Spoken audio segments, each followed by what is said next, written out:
Liberty corner में परवेज रोशन आपकी खिदमत में सलाम पेश करता है और उम्मीद करता है मेरे तमाम वो चाहने वाले, प्यार करने वाले जो दुनिया में, पूरी दुनिया में फैले हुए हैं, मेरी जुबान समझते हैं, उर्दू को, हिंदी को, पंजाबी को, इंग्लिश को, मैं उनका शुक्रगुजार हूं। और आज फिर चंद दिन के वक्फे के बाद कुछ निजी मसरूफियत की वजह से जनाब जुनैद कैसर साहब तशरीफ नहीं ला सके थे आपस की बात में, लेकिन आज हम उनको वेलकम करते हैं। और आपस की बात में आप सबके लिए मैं बताना जरूरी समझता हूं, जो हमारे चैनल पर नए आए हैं, जुनैद कैसर साहब एक नई नस्ल के एक बहुत लीडर हैं और जो कि पॉलिटिकल जर्नलिज्म और सोशल एक्टिविस्ट हैं, जो इंसानों के लिए एक अच्छी सोच रखते हैं, माशरे के लिए बेहतरी लाने की फिक्र करते हैं। हमने उनको दावत दी है, ये हमारे साथ होते हैं।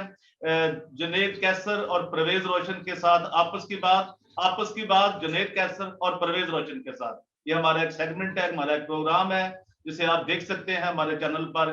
इससे पहले भी हमारे प्रोग्राम मौजूद हैं, अगर आप देखना चाहें तो आपके लिए हम आपको वेलकम करते हैं। और जो नए हैं उनसे हम दुरहास करते हैं कि आपके हाथ में है कि मेरे चैनल को DGA BKK 2020 को, जो हमारा यूट्यूब चैनल है, इसको सब्सक्राइब करें, लाइक करें, शेयर करें और अपने कमेंट्स दें कि जो हमारी मेहमान शख्सियत हैं उन्होंने क्या अपना, जो उनके पास मौजू था, जो उनके पास एक इशू था, उन्होंने कहां तक उनके साथ इंसाफ किया है। तो जुनैद कैसर साहब, आपको एक बार फिर वेलकम है, खुश आमदीद जी, शुक्रिया। आप तशरीफ लाए। आपस की बात में मैं आपका शुक्रगुजार हूं, आप अपना वक्त दे रहे हैं मेरे व्यूवर्स के लिए, मेरे देखने वालों के लिए, प्यार करने वालों के लिए। तो आज मैं चाहूंगा कि आप सबसे पहले हमें ये बताएं कि जो पाकिस्तान के अंदर एक बहुत अहम शख्सियात जो हैं वो इस जहान फानी को छोड़ गई हैं, तो उनके मतलब आप क्या कहना चाहेंगे, जिनमें जनाब रहमान मलक साहब हैं और एक बहुत ही हमारे फील्ड से हमारे गुरु, हमारे बड़े डॉक्टर मेहदी हसन साहब जो हैं वो इस जहान से पर्दापोश हो गए हैं। सब ने जाना है, हमारे ईमान के मुताबिक असल हकीकत की तरफ सब ने पलट के जाना है। तो जी, इसके मुतल्लिक आप क्या कहना चाहेंगे? समझता हूँ शुक्रिया परवेज साहब। जी, शुक्रिया परवेज रोशन साहब, आपका बहुत बहुत। आपने जो मेरा तारुफ करवाया है उस हवाले से मैं थोड़ी सी पहले एक बात कर दूं। आपने सोशल साइंटिस्ट और पॉलिटिकल एनालिस्ट और मतलब सोशल साइंसेस से रिलेटेड मेरे सब्जेक्ट्स जो हैं वो बयान किए हैं। तो मैं समझता हूं कि पाकिस्तान को इस वक्त जो सबसे ज्यादा जरूरत है ना, वो सोशल साइंटिस्ट की है। क्योंकि हमारे जो तालीमी इदारे हैं वो क्लर्क, इंजीनियर्स, डॉक्टर्स और मतलब बिजनेस रिलेटेड एंटरप्रेन्योर्स और MBA की भी एक आई, आपने देखा लहर, इस तरह के लोग प्रोड्यूस कर रहे हैं, लेकिन सोशल साइंटिस्ट नहीं प्रोड्यूस कर रहे हैं। आप बाहर देखें तो सोशल साइंटिस्ट जो है, जो सोसाइटी को देखते हैं, जो उसकी पॉलिटिक्स को देखते हैं, जो समाज को देखते हैं, जो उसको बदलने का एक जज्बा रखते हैं और जो जिंदगी के तजुर्बात हासिल हुए होते हैं, एवोल्यूशन का एक प्रोसेस गुजरा होता है एक मुआशरे में, उसको समझकर आगे का जो है रास्ता बताते हैं। मैं समझता हूँ उसकी बहुत ज्यादा जरूरत है, इंटेलेक्चुअल्स की बहुत ज्यादा जरूरत है हमारी यूनिवर्सिटीज में, हमारे दरसगाहों में, इवन हमारी जो क्लर्जी है उसमें भी इंटेलेक्चुअल्स की बहुत ज्यादा जरूरत है कि वो जो कंटेम्पररी वैल्यूज हैं, जो कंटेम्पररी एक जमाना अहद है जो इस वक्त रवां है, उसको समझते हुए उसके सॉल्यूशंस प्रोवाइड करें। तो जब तक हम सोशल साइंटिस्ट प्रोड्यूस नहीं करेंगे और समाज के बारे में एक दानिशवराना फिक्र को प्रमोट नहीं करेंगे, तो मैं समझता हूँ पाकिस्तान एक पसमानदा मुआशरा ही रहेगा। तो जिन दो शख्सियात के बारे में आपने बात की, रहमान मलिक साहब बड़े मोहसिन थे, पाकिस्तान के बहुत बड़े मोहसिन रहे हैं। उन्होंने जो वॉर ऑन टेरर के दरमियान अपनी जो उन्होंने बहादुरी और नाडर होकर जिस तरीके से जब पाकिस्तान में दहशतगर्दी अरूज पर थी और ये होता था कि एक धमाका छोटा होता था तो उसके बाद बड़ा धमाका होता था, तो जब छोटा धमाका होता था तो उस वक्त लोग काफी इकट्ठे हो जाते थे, और तो ताकि जब लोग इकट्ठे हो जाते थे काफी, तो वहां पर एक बड़ा धमाका जो था वो हो जाता था। ये एक मोडस ऑपरेंडी था दहशतगर्दों का। तो उस जमाने में रहमान मलिक साहब को भी हदायत की जाती थी कि आप इस तरीके से ना आया करें कि मतलब धमाका हुआ है तो आप फौरन ही वहां पर पहुंच के हैं उस स्पॉट पे। तो लेकिन फिर भी वो अपनी जान हथेली पर रखकर वहां पर पहुंचते थे और उन्होंने दहशतगर्दों को ललकारा, उन्होंने तालिबान का जो है असल चेहरा और बाकी भी जो टेररिस्ट ऑर्गेनाइजेशंस थी उनके बारे, उनकी फिलॉसफी के बारे में बताया, और उनको पीएचडी की डिग्री भी मिली सिंध यूनिवर्सिटी से। तो जी उनका टेररिज्म के हवाले से बहुत वाज़े और बहादुराना स्टांस था, तो हम उनको खराजे अकीदत पेश करते हैं। इसके अलावा उन्होंने जमहूरियत को सस्टेन करने में बड़ा रोल प्ले किया। आपने देखा कि उस वक्त पाकिस्तान पीपल्स पार्टी की लाई थी ये एमक्यूएम, और इनके ताल्लुकात आपस में बिगड़ते बनते रहते थे। तो उसके जी दरमियान एक उन्होंने बड़ा पुल का रोल प्ले किया। फिर एस्टेब्लिशमेंट और पीपल्स पार्टी के दरमियान भी वो एक पुल का किरदार अदा करते रहे, और पाकिस्तान में जो जमहूरियत है वो अपना एक सफर करती रही। तो जी उनकी पाकिस्तान के इस हवाले से, इन हवालों से बड़ी कंट्रीब्यूशन है। तो हम उनको इस प्लेटफॉर्म से खराजे अकीदत पेश करते हैं और उनकी फैमिली के साथ इजहार ताज़ियत करते हैं, और दुआ करते हैं कि अल्लाह ताला जो है उनको जन्नतुल फिरदौस में जगह दे और उनके फैमिली को जो है वो सब्र अता फरमाए। तो इसके अलावा डॉक्टर मेहदी हसन साहब बहुत बड़ी शख्सियत थे। वो एक जी जी लिबरल, सेकुलर और वो तो इंसानी हकूक के हवाले उनका से। तो जी नाम बहुत एहतराम से, देखिए जी मलिक साहब का भी नाम बड़े एहतराम से हम ले रहे थे। मुझे तो उनसे एक दो बार मुलाकात की भी शनासाई शर्फ भी हासिल हुआ है। एक बहुत बड़ी मीटिंग थी सीबीआर की, एफबीआर के हवाले से, और जब वो 2008 की मैं बात कर रहा हूँ, तो जब वो आए थे हुकूमत लेने के लिए और सारी चीजें। तो दूसरा, जब वो अपने डिपार्टमेंट में थे एफआईए में, तो बड़े हाई ऑफिशियल थे वो, तो बहुत सी चीजें समझते थे। तो मैं समझता हूँ जी उनकी फिर वो उनका एक जिस जहां से वो बेसिक बिलोंग करते थे सियालकोट से, और मैं समझता हूँ ये पाकिस्तान का एक बहुत बड़ा लॉस हुआ है जी उनके, उनकी दौलत से, उनकी यहाँ से। लेकिन ठीक है, सबने जाना है। तो जो मैं बात कर रहा था डॉक्टर मेहदी हसन साहब के हवाले से, तो ये जी एक बड़ा बहुत ही एक जो हमारे नस्ल के हम जैसे लोग भी थे और जो हमसे पहले भी थे, वो बहुत उनके लिए ग्राम गुजरा है दिन वो, जो ये उनकी हालत जो हुई है वो जहाँ से डॉक्टर मेहदी हसन साहब। जी जी जी, तो आपकी आप बोल रहे जी थे जी, सॉरी। जी, उन्होंने नहीं उन्होंने बड़ी एक सेकुलर लिबरल लेगेसी छोड़ी है। उन्होंने जी हमेशा इंसानी हकूक की बात की, जमहूरियत की बात की, लोगों को रोशनास करवाया। जो पहले मैं बात कर रहा था कि सोशल साइंटिस्ट की जरूरत है, तो जी जी वो बेसिकली एक सोशल साइंटिस्ट ही थे, एक इंटेलेक्चुअल थे। उन्होंने कई स्टूडेंट्स प्रोड्यूस किए अपने जैसे, जो कि सेकुलर लिबरल फिक्र रखते हैं, जी जी जमहूरियत पर यकीन रखते हैं, इंसानी हकूक के लिए आवाज बुलंद करते हैं। तो वो जी एक बड़ा असासा थे। तो उनका जो, उनके जाने से जो एक खला पाकिस्तानी सोसाइटी में पैदा हुआ है, पहले डॉक्टर आसमा जहांगीर साहिबा चली गई, जी रहमान आयर रहमान साहब चले गए, तो अब डॉक्टर मेहदी हसन साहब, ये वही एक कंटिन्यूटी है। इन लोगों के जाने से पाकिस्तान को बहुत नुकसान हुआ है। एक तो ब्रेन ड्रेन भी जी हो रहा है पाकिस्तान से, जी जी पढ़े लिखे लोग जो हैं बाहर जा रहे हैं। तो फिर इस तरह के जो हमारे उस्ताद थे जिन्होंने हमें सेकुलर लिबरल वैल्यूज के बारे में बताया और इंसानी हकूक के लिए आवाज बुलंद करना जी जी सिखाया, जी उनके जाने से बड़ा नुकसान हुआ है। तो खुदा उनको आ, आला मुकाम दे जन्नत में, और उनके मैं खानदान से हम इज़हार ताज़ियत जी करते हैं।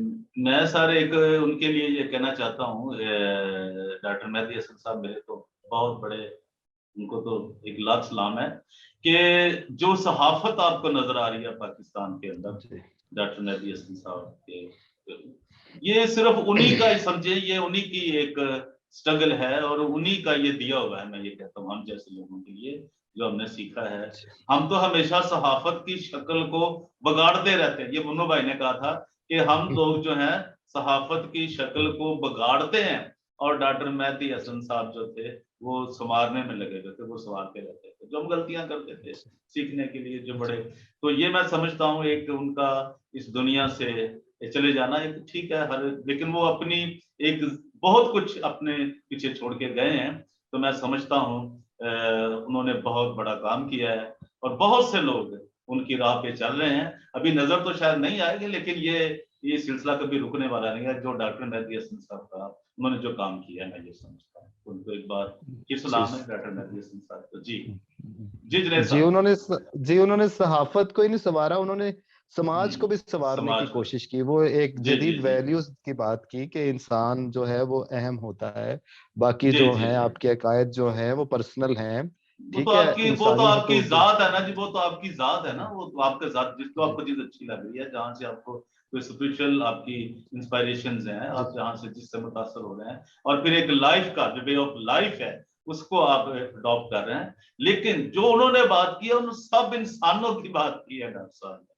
तो ये मैं समझता जी हूँ एक बड़ी, बहुत बड़ी एक उनकी हम पे, हम जैसे हमारे मेरे जैसे बेशुमार लोग होंगे, हजारों में लाखों में, जिन्होंने इनसे फैज हासिल किया है। तो ये एक बहुत बड़ी बात थी। जी जुनैद साहब। जी। तो अब देखें उनके जाने के बाद और इसी दौरान जो है 2016 में आपने देखा कि पीका का जो एक जी कानून आया, जिसके तहत अब जो है उसके अब इस्लामाबाद हाई कोर्ट ने जो है दफा 20 के तहत जो गिरफ्तारियां हो सकती थी उससे रोक दिया है। तो जी यही वो चीजें थी जो जबर जो सोसाइटी में रियासत में हुकूमतें पैदा करने की कोशिश करती हैं, तो उनके खिलाफ ये लोग आवाज उठाते रहे। तो मैं तो अतर मिनुल्लाह साहब को भी खराज तहसीन पेश करता हूँ कि उन्होंने अपने फैसले से जो है, जो हुकूमत का एक जबर था उसको रोका है। और जी यही अदालतों के फैसले होते हैं जो अदालत का एहतराम पैदा करते हैं। जी तौहीन अदालत से खौफ से अदालतों का एहतराम पैदा नहीं होता। उनके जो डिसीजंस होते हैं जो बुनियादी इंसानी हकूक को तहफ़्फ़ुज़ देते हैं, जी जी वो डिसीजंस होते हैं जो अ, अदालत को जो है इज्जत और एहतराम देते हैं। तो जी हम आइंदा भी तवक्को करेंगे कि जो अदालतें हैं वो ऐसे अपने जजमेंट्स दें जिसमें इंसानी हकूक इंश्योर हों। ठीक है ना, जी ये फ्रीडम ऑफ एक्सप्रेशन जो है वो एक बुनियादी इंसानी हक है। अब ये देखें कि बगैर आप मतलब जुर्म साबित हुए हुए आप 6 माह तक किसी को गिरफ्तार कर लें, जो पीका की ये दफा है कि मतलब आप 6 महीने तक ट्रायल ही में ही फंसे रहे और आप गिरफ्तार भी रहे और नाकाबिल जमानत जुर्म हो। और आप मतलब जो एक तो ये है कि 2 साल से 3 साल से 5 साल आप जो है वो कैद आपको होगी अगर जुर्म साबित हो। तो जुर्म जब तक साबित भी नहीं होता तो 6 माह तक आप वैसे ही गिरफ्तार हैं। ठीक है, जी तो ये एक ड्रिकोनियन लॉ है। इवन अटॉर्नी जनरल जो हैं खालिद जावेद खान, तो उन्होंने भी इनको इसको कहा है कि अगर इसी को इसी शक्ल में नाफिज किया गया तो ये ड्रिकोनियन लॉ होगा। ठीक है, इसमें अमेंडमेंट्स जो है वो होनी चाहिए और उसके बाद जो है वो शक्ल सूरत जो है इसकी आनी चाहिए। ये तो वो कह रहे हैं। इवन जितनी भी बार कौंसल्स हैं, सिविल सोसाइटी है और अपोजिशन पॉलिटिकल पार्टीज हैं, वो इस पर एहतजाज कर रही हैं और वो इसको ड्रिकोनियन लॉ कह रही हैं, बुनियादी इंसानी हकूक के खिलाफ करार दे रही हैं। ये ब्लैक ला जी, हत्ता कि बिल्कुल ये, अब आप जिस जो लफ्ज कह रहे हैं थोड़ा सा मुश्किल, मैं इसको थोड़ा सा आसान कह रहा हूँ कि ये काला ब्लैक ला जी है। ये जो इंसानों जी के बेसिक राइट्स के ऊपर एक डाका है, यानी जो फ्रीडम ऑफ स्पीच है, जो फ्रीडम ऑफ एक्सप्रेशन है, उसके ऊपर ये एक डाका है बहुत बड़ा, कि काला। जी और जो ये जो जिन्होंने बुनियाद रखी थी, और मुझे अफसोस है जी कि आज वही अदालत में पहुंचे हुए थे, इस्लामाबाद हाई कोर्ट में, जिन्होंने ये बनाया था। तो जी अफसोस है जी कि बिल्कुल। आज उनको लिए भी जी मुश्किल पड़ी हुई है। ये देखें, जी और जी उन्होंने पीपल्स जी पार्टी के उन्होंने वो लीडरों को बड़ा अप्रिशिएट किया जज साहब ने, लेकिन उनको कहा कि नहीं आप तो चले जाएं, आपने तो ये बीच बोया था आपके। तो कितने जी शर्मिंदगी की बात थी। अब मैं नाम नहीं लेना चाहता क्योंकि आज हमने स्टार्ट किसी और हवाले से किया है जुनेद साहब। जी जुनेद जी साहब। जी जी जी। और ये मतलब वो जिन्होंने बनाया था वो तो इस पे शर्मिंदा ही, उनको कहा भी गया था कि आप ये हाँ ना करें, ये एक दिन आपके गले पड़ जाएगा। चलें, जी ये जी तो जी अब वो पास्ट हो गया। प्रेजेंट की सूरत हाल ये है कि आपके जो इत्तेहादी हैं जी वो इसके खिलाफ खत लिख रहे हैं। वफाकी वजीर अमीनुल हक जो है, जिनका ताल्लुक एमक्यूएम से है, उन्होंने वजीर आजम को खत लिखा है और इसको पी का ऑर्डिनेंस जो है इसको वापस लेने का मुतालबा किया। आप और देखें आप, ये हुकूमत इतनी वो है, बददियानत है, बददियानत ही कहना जी चाहिए जी कि आप पार्लियामेंट के होते हुए ऑर्डिनेंस ला रहे हैं। चले नून लीग तो उसने तो कानून साजी के जरिए, कौमी असेंबली के जरिए हाँ, इसको मंजूर ये करवाया था ना। ये फर्क तो जरूर ये रहा, ये फर्क जरूर रहा जुनैद साहब, कि उन्होंने जी असेंबली से कराया और सेनेट से कराया, जी लेकिन इन्होंने जी तो शब खूब मारा है ना जी। ये आप देखें कि जी रातों जी रात, जी एक ही रात के अंदर वो ऑर्डिनेंस पे और नेशन पे करा के, जो था अलवी साहब, जो दंदान साहब, उन्होंने ये ऐसे दान, अब मैं क्या कहूँ, अच्छा नहीं लगता। तो पता नहीं, ये अभी कानून भी मौजूद है, तो ये वार हाँ करता रहता है, हम पे भी वार करते रहते हैं ये। लेकिन यार कम से कम जो लोग हैं, जिनको, यार सबको ना, यार लोग तो आजादियां दे रहे हैं और आप आजादियां सलब कर रहे हैं दिनेश साहब। जी जी। और ये मतलब जज साहब के रिमार्क्स हैं कि जिम्बाब्वे और जो है युगांडा तक, वो भी जो है ये हद के इज्जत का जो है इसको फौजदारी कानून से निकाल रहे हैं। और दुनिया भर में जो है फ्रीडम ऑफ एक्सप्रेशन को जी जो है उसको एहतराम मिल रहा है, और पाकिस्तान जो है मतलब जिम्बाब्वे और युगांडा से भी पीछे जाता जा रहा है। इसकी रीजंस वही है, मैं जो आपको पहले भी कह रहा था कि पाकिस्तान की ये जो प्रेजेंट गवर्नमेंट है, इसका जो रवैया है वो फैशिस्ट है। ये हम्म जमहूरी नहीं है, ये इंसानी हकूकों पे हकूक जो है, बुनियादी इंसानी हकूक, उस पर यकीन नहीं रखते, जमहूरियत पर यकीन नहीं रखते, ये जी जी जबर पर यकीन रखते हैं। ये चाहते हैं कि हम ताकत के जोर पर, नफरत के जोर पर, आप इनका सोशल मीडिया देखें, ये सोशल मीडिया पे भी नफरत का इन्होंने बीज बोया है। ये जितनी आपको गालियां और जितने मतलब घटिया किस्म के आपको ट्रेंड्स नजर आते हैं, जो एक जिसने एक पूरी आने वाली नस्लों को तबाह और बर्बाद करना है, वो सारे पीटीआई के तख्लीक करदा है। वही और ना जी, इमरान खान तो गालम गालम गलूज ब्रिगेड जो है ना जी, इनका गालम गलूज जी ब्रिगेड, वो जी जनाब बड़ा बड़ा पावरफुल है जी। जी। तो अब ये इनको जब सोशल मीडिया का अब सामना करना पड़ा है, तो वही मीम्स इनके खिलाफ बनने शुरू हुए हैं, इमरान खान के। इवन उन बाकी पॉलिटिकल पार्टीज को तो कुछ करने की जरूरत ही नहीं, वो हम्म सिर्फ इमरान खान के पुराने स्टेटमेंट्स ले आए और उसको चलाएं और इसको देखें कि अब इमरान खान का क्या तर्ज अमल है। तो आपको पता चल जाएगा कि वो कितनी बड़ी दोनों में तजाद है। मतलब मैं खुदकुशी कर लूंगा, आईएमएफ नहीं जाऊंगा, मुल्क जो है वो सॉवरन ऐसे होता है, मैं मतलब 90 दिन में करप्शन खत्म कर दूंगा। और अब देखें सारा माफिया जो है वो सारा इस गवर्नमेंट में शामिल है, और जिस तरीके से महंगाई हो रही है, तो इनका अपना ही जो है, इनके अपनी स्टेटमेंट्स को अगर बार बार दिखाया जाए तो वही इनके लिए काफी है। बाकी कुछ करने की जरूरत इनको मतलब इनकी इमेज को खराब करने के लिए, वैसे तो इमेज वैसे ही खराब हो चुकी है, मतलब इनका जी जी खिलाफ प्रोपोगेट करने के लिए इनकी अपनी तकरीरें ही काफी हैं। तो लेकिन अब सही ये है। खौफजदा है अवाम की आवाज से, और इस वजह से ऐसे जो है कवानीन ला रहे हैं।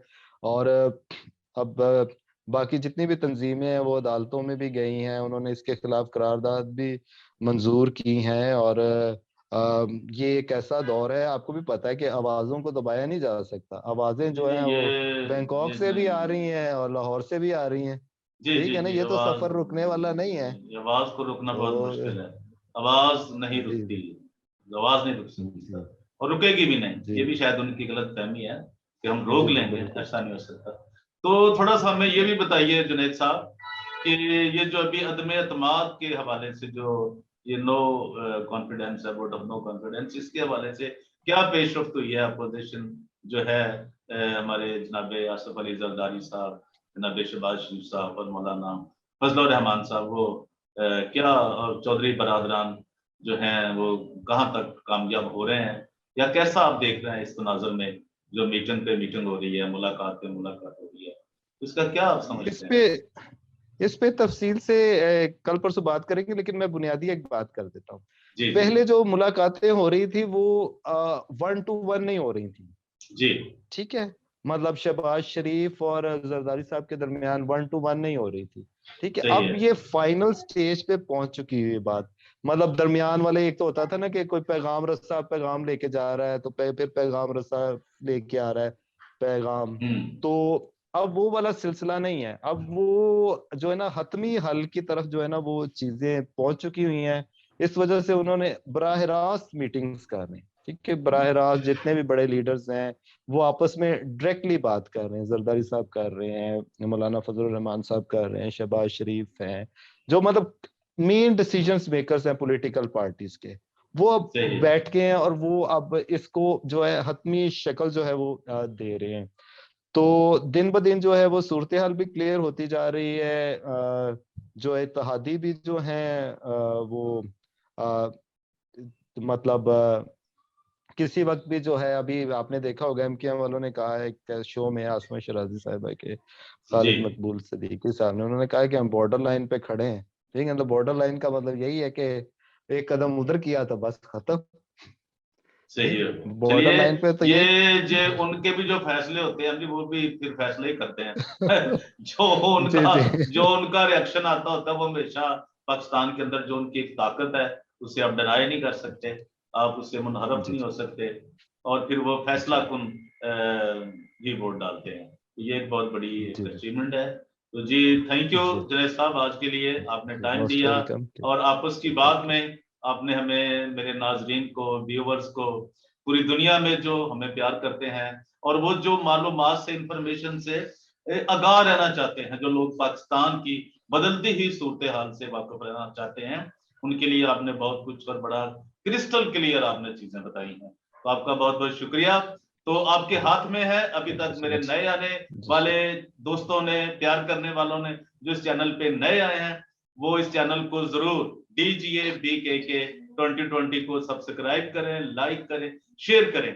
और जो जुनैद साहब कह रहे हैं उनकी बातें आपको कहां तक आपने समझी हैं, जानी है, उसके बारे में अपनी राय जरूर दीजिए।